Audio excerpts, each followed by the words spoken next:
So it's Saturday the 28th of January now, and I'm back in the USA after having flown from Sydney on QF7, which is the Airbus A380 operating direct from Sydney to Dallas. Once again, I used my Bad Elf GPS units to record the flight, and it's a seamless log without any dropouts. During this flight, I took the opportunity also to just compare the position of the wingtip to the horizon as we were climbing, and I specifically requested an upper deck seat on the right hand side with a window just for these experiments, and I was nicely in line with the wingtip. So what we're looking at there is just my seating position looking out across the wing. We're on the ground in Sydney just as we were taxiing out for takeoff. Now you'll notice the wingtip is significantly below the horizon as we took off. This is at about 5,000 to 6,000 feet. You'll notice the position of the horizon. It's just cutting through the bottom of that winglet. Now as we climbed further, you'll see that the horizon was definitely dropping. And as we get up to cruise altitude, and I reference it all via the altimeter in the GPS, you'll see that the horizon is dropping even further.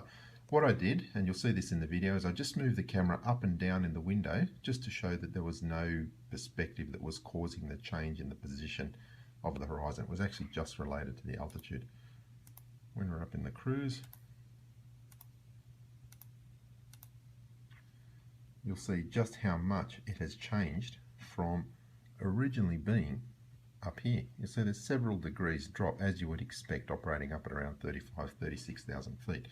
So what you'll notice with a lot of the flat earth videos that talk about the horizon rising to eye level, they don't have any accurate reference. You've got to be able to compare it to what the true level position is, and the only way you can do that is to have something like a head-up display, or if you don't have access to that, sitting as a passenger, measure the angle to the horizon when you're at low altitude, and then do it again when you're at high altitude, and you'll see exactly the same sort of deviation as what you're about to see in the video. When we were coming into land, just in the last part, you'll see the horizon was right up near the wingtip again. I'll just play this video, you can watch it, and it's fairly clear evidence that the horizon actually does drop as we gain altitude. What I'm going to try and do on this flight also is just show the relative position of the horizon to the wing, and see if that changes from low altitude to high altitude. Now obviously the wingtip is below the horizon, clear there. So we're just approaching 6,000 feet on climb after taking off from Sydney, and that's about 1,700 metres altitude. If we have a look out the window, just notice where the horizon is in relation to the wingtip at this altitude. What I'm going to do is just move the camera down and up in the window. You see there's very little perspective change on the wingtip.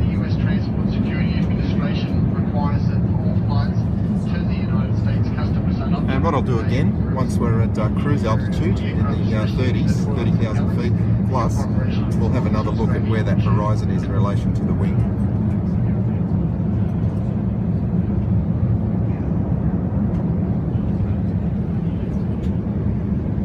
So now just over 7,000 feet altitude.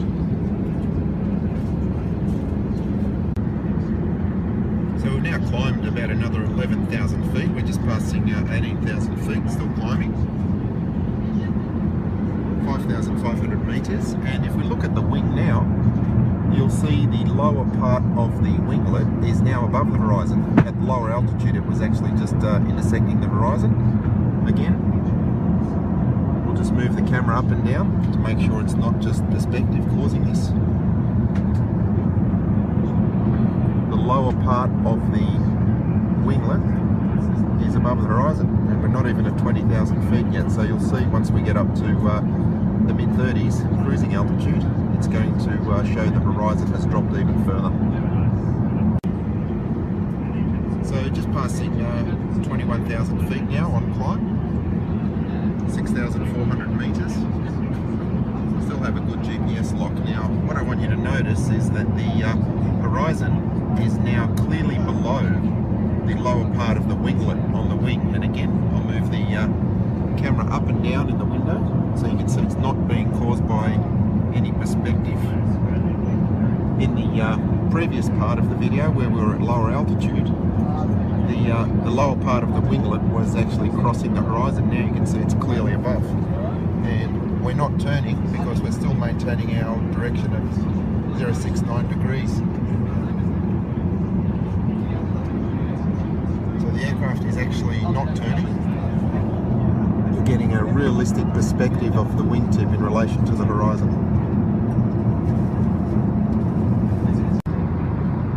So we're approaching 30,000 feet now, still climbing, still heading 069 degrees, almost 9,000 meters. And if we have a look now again at the wingtip, you'll see that the horizon has dropped even further. Very, very obvious now. Now remember that when we first started this, the horizon was there, in line with that part of the winglet. Now it's significantly lower. So what you're seeing is actually proof that the horizon is dropping as we gain altitude, and that's evidence of curvature. You'll see as I move the camera up and down in the window, it really makes no difference to the position of the horizon in relation to the wingtip. And there we go, just passing 30,000 feet in a few seconds.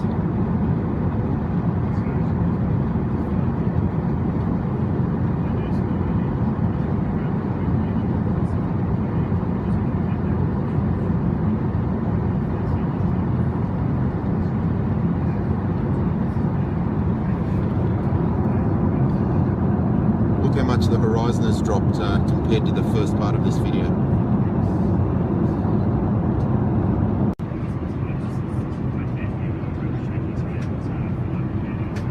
So it looks like we've leveled off at 33,000 feet now. Let's have a look at where that horizon is in relation to the wing.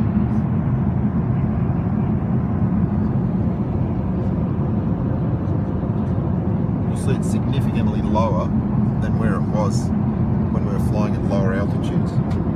You'll also see that we're now tracking 067. That's because we're flying along the Great Circle route, so our true course does actually change. And just for the purpose of this flight, I've only put in Sydney and Dallas Fort Worth, so my little app here is plotting the Great Circle route, a straight line between Sydney and Dallas, and you'll see we're basically on it.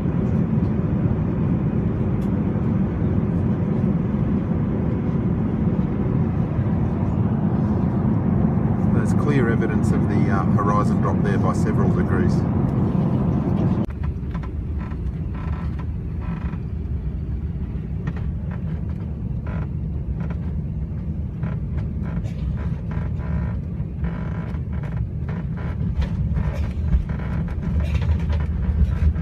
If you encounter somebody on YouTube, one of the Flat Earth channels, that states the horizon always rises to eye level, just ask them to answer honestly if they have actually measured it themselves and what sort of accurate reference they use to measure it. Now, I ask this question every time. Every time I see somebody that states the horizon rises to eye level, I ask them, when did you measure it? How high did you go? And what accurate reference did you use? Now, that usually results in me getting blocked, or they just ignore the question altogether. I've not had one single person answer that question honestly. So I suggest, if you're doing your research and you're doing it honestly, if anyone tells you that the horizon always rises to eye level, ask them to show you a video they made themselves, ask them how they tested it, how high they went, and what accurate reference they used for measuring the horizon drop. So just talking a little bit more about this horizon drop when you go to high altitude. This is just a screenshot from my video when I was at 33,000 feet, and you'll notice that the horizon appears to be down here. Now, when we were at 6,000 feet, the horizon was just at the lower part of the winglet there, so you can see there appears to be a significant drop. Now, what some people have claimed is that the wing is flexing more. Well, no, that's not true, because what causes the flex on the wing is actually the weight of the aircraft, and the weight of the aircraft at 6,000 feet and at 33,000 feet is very similar. If anything, it's lighter at the high altitude, so the wing flex would be less. So certainly not wing flex. The other claim was that the aircraft was turning. Well, I'll draw your attention to the ailerons here. There are 3 control surfaces on the A380 on each wing that are ailerons, and they can move in unison and sometimes independently. But what they do is they will actually cause the aircraft to turn or roll left or roll right, and whenever the aircraft's turning, you'll see those moving quite significantly. The other thing people have said is that looking at this horizon, we're not looking at the true horizon because it's so far away, and that there's a lot of haze and poor visibility, so it's being obscured. So that's fine. You know, I actually don't disagree with that, because there are some days when the haze is so poor we just can't discern a clear horizon at all, and that's absolutely true. But by making that claim, they're actually contradicting a very common flat earth claim that the horizon always rises to eye level. So it's not always rising to eye level. They're now saying that it's due to the lack of visibility, due to reduced visibility in the atmosphere. So obviously the horizon, one way or another, is not always rising to eye level. Now let's just address some of that a little bit further. The other thing that has been addressed is there's no way of determining where true eye level is here. That's okay too. What I'm going to do is just draw your attention to something in an aircraft, and this is fairly common in most airliners and most corporate aircraft. They are three little alignment balls, and when you jump in the seat, then you do your seatbelt up and adjust the seat position, you align your eyes so that two of these balls are completely lined up with each other. And what that does is it ensures that your seat is in the same position every time you fly, and that gives you the optimum view of the instrument panel.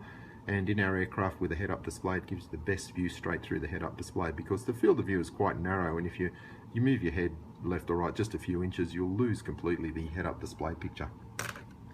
So let me just show you in our aircraft the seat alignment balls. Now you'll see that this ball here is actually aligned with the one behind it, and in my video I actually do pan around so you can see the two balls. Notice when they're aligned, that's actually the position of our eye level. Now look where the horizon is. It's again significantly below that. So absolute proof that the horizon does not always rise to eye level. Now whether it's due to curvature of the Earth or whether it's just due to reduced visibility, it really doesn't matter. The point is, it has not risen to eye level, so that refutes the flat earth claim that the horizon always rises to eye level. It absolutely does not. And what we'll look at now is just this reduced visibility. Okay, now in the aircraft that I fly, we have something called an enhanced vision system that actually enables us to look through most of the haze and poor visibility. And you'll see that when I turn on the enhanced vision system, the horizon that it is showing is basically closely matched to the visible horizon. It's a little bit higher on that side, so that's showing there's probably a little bit of extra haze there, so that's fine. But in every case, you'll see that that horizon is below the true level. Okay, so we definitely have a situation where the horizon has dropped not only below eye level, but below true level, because the aircraft has electronic instruments which measure true level, and when we're flying in level flight, this velocity vector is in line with the true level. I also found another good video, and I'll link to this one as well, which shows the same thing in a similar type of aircraft. At ground level, you'll see that that line is in line with the horizon, but again, when they fly, if I can get that forward, okay, it shows basically the flight as it's climbing. You'll see the horizon level is rising above the actual Earth's horizon, and you'll see up there at 25,000 feet, it's also showing the horizon is below the true level. So again, I'll link to that video. It's well worth watching because it shows the basically the whole flight.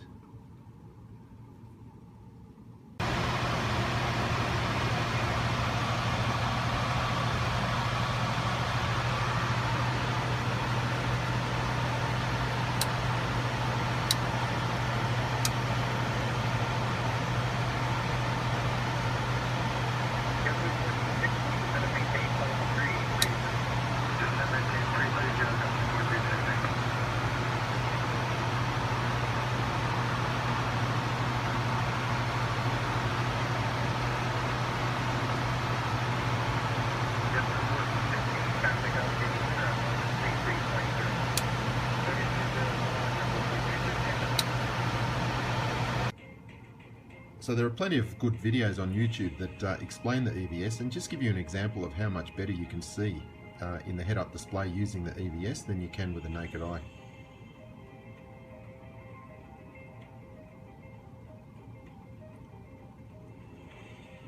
You see the EVS shows you detail that you just cannot see.